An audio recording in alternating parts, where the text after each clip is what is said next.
తెలంగాణలో ప్రభుత్వ భూముల అమ్మకంపై అసెంబ్లీలో వాడివేడిగా చర్చ జరిగింది. మాజీ మంత్రి బీఆర్ఎస్ ఎమ్మెల్యే హరీష్ రావు, మంత్రి కోమటిరెడ్డి వెంకటరెడ్డి మధ్య మాటల యుద్ధం కొనసాగింది.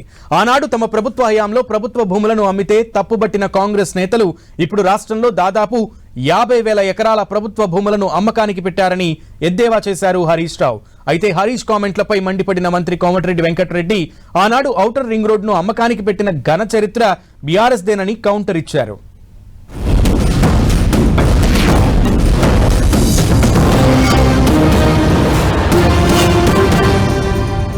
ఏనుముల వారి పాలనలో మరి ఎన్ని భూములు కథం పట్టిస్తారో తెలియదు అధ్యక్ష.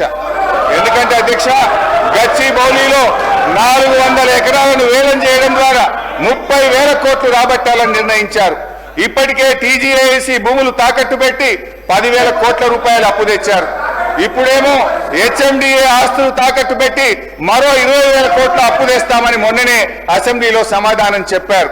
హెచ్ఎండబ్ల్యూఎస్ఎస్ జిహెచ్ఎంసీ ఆస్తులు తాకట్టు పెట్టి మరో 20,000 కోట్లు అప్పు తెచ్చే ప్రయత్నం చేస్తున్నారు. హౌసింగ్ బోర్డు భూములు అమ్మకం ఇప్పటికే షురువైపోయింది. నాడేమో ప్రభుత్వ భూములు పెద్దలిచ్చిన ఆస్తని, జాతి సంపదని, చచ్చిపోతే బొందబెట్టడానికి జాగుండదని రేవంత్ రెడ్డి గారు చాలా గొప్పగా సుభాషితాలు చెప్పారు. ఇవాళనేమో అధికారంలో రాగానే బరాబర్ భూములు అమ్ముతామంటున్నారు, అమ్మకానికి నోటిఫికేషన్లు ఇవ్వడం షురువైపోయింది.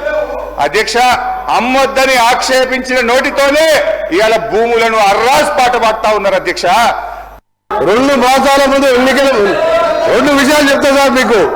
మన తెలంగాణ సభ్య సమాజం తలదించుకునే విధంగా ఔటర్ రింగ్ రోడ్డుని కమిషన్ కక్కుర్తు పడి 7,300 కోట్లకు రోడ్డు రంపిన ఘన చరిత్ర ఈయన సార్ వీళ్ళది. రెండవది సార్ ఎక్సైజ్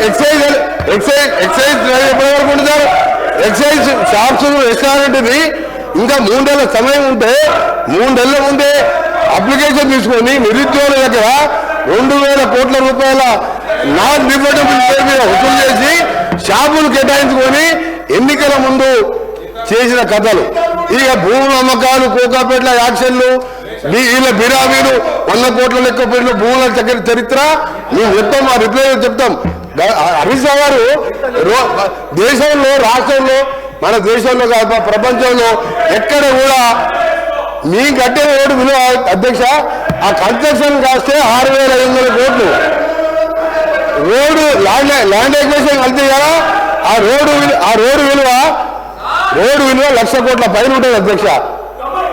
రోడ్డు నమ్ముకుంటారు అధ్యక్ష. ఎవరైనా ఈయన భూముల అమ్మకాల గురించి మాట్లాడుతున్నాడు. హరీష్ రావు గారు భూముల అమ్మకాలు మాట్లాడుతారు. హరీష్ రావు గారు మొత్తం తెలియదు అధ్యక్ష. హరీష్ రావు ముందు పెట్టి మాట్లాడిపిస్తారు, వెనక నడిపించే 2-3 ఉన్నారు. హరీష్ రావు మొత్తం తెలియదు. దయచేసి మీ చరిత్ర తెలుసుకొని మాట్లాడండి.